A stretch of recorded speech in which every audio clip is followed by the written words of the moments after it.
Hi, I'm Greg, and welcome to another episode of Passion of the Geeks Unplugged. You can fill in the rest of the details. Let's get straight to it. Today I would like to talk about the 1991 novel Flicker by Thedore Roszak. Roszak is an American author, historian, and professor, and an expert on counterculture.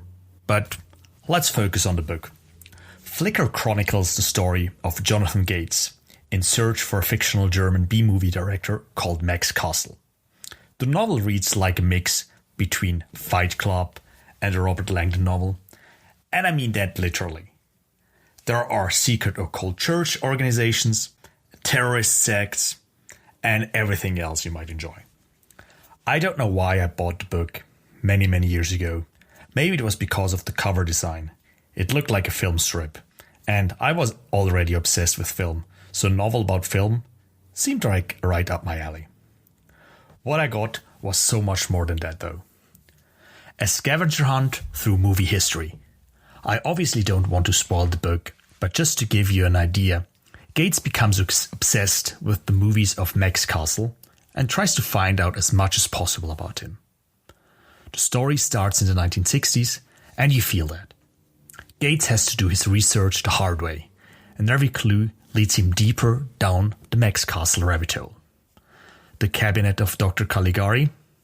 Castle assisted. The Mummy? He helped. Citizen Kane? Guess who gave some tips to Orson Welles on how to make the movie better?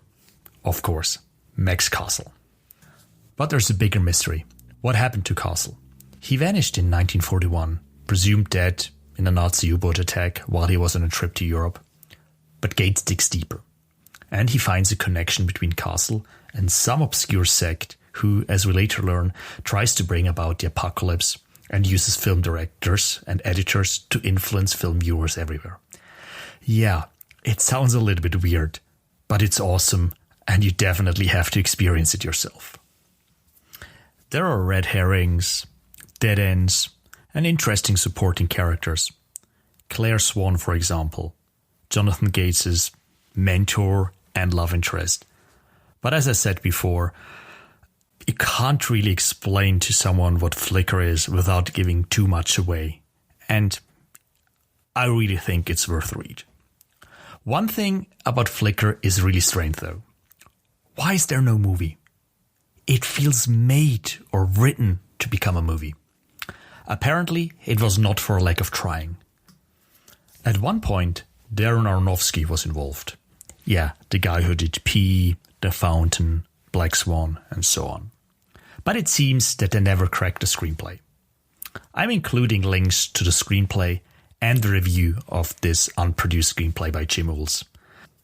Yes, that's the guy who adapted Fight Club. But Flicker, yeah, not so good. I hope someone revives this property though, because I really think that there's a great movie here. Who knows, maybe my movie career still happens at some point, and Flicker would actually be on my dream projects list. And here we finally come to the real reason for this episode. My pitch for the movie Flicker. It's actually very easy. Zodiac meets Cinema Paradiso. That's it. Done. Hollywood, call me. Obviously, there's a little bit more to it. You need a good youngish lead for Gates, an interesting older German actor for Castle, because yeah, let's face it, you need a German accent in those found footage sections, and yeah, spoiler alert, who knows, maybe he shows up. And you need a good fit for Claire. She's a theater owner turned film critic, Jonathan Gates' love interest, and here's actually one thing I changed from the book to my movie version. I would expand her role a bit.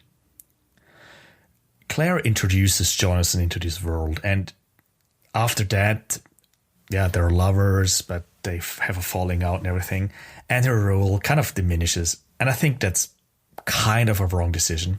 So I would definitely expand her role, and instead of just making it Gates' scavenger hunt, I would turn it into their scavenger hunt, which might add some conflict there and might make that whole research thing a little bit more interesting.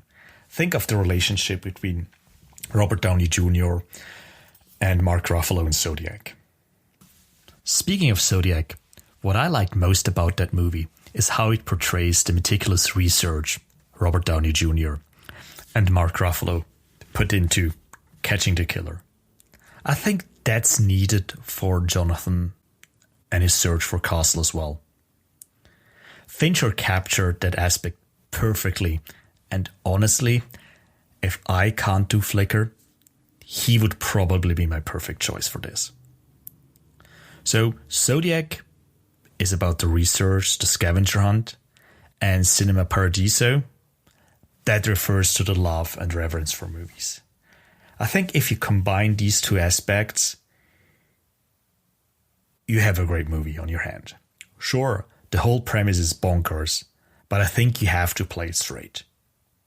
Sure, there is the possibility that turns into Robert Langdon's movies, but with the right director, again, maybe me, maybe David Fincher, Aronofsky, great choice as well, and the right script, this could be a love letter to B-movies and probably a new cult movie. So Hollywood, please call me. I'm including links to the unproduced screenplay and an obituary of Thedore Roszak into the show notes. This is it for this week. Please like, share and subscribe to our little podcast. We're on all major podcasting services and on www.passionofthegeeks.com. You can send in questions, suggestions and offers to direct the movie Flicker to passionofthegeeks@gmail.com, and you can find us on Twitter @PassionOTGeeks. Take care.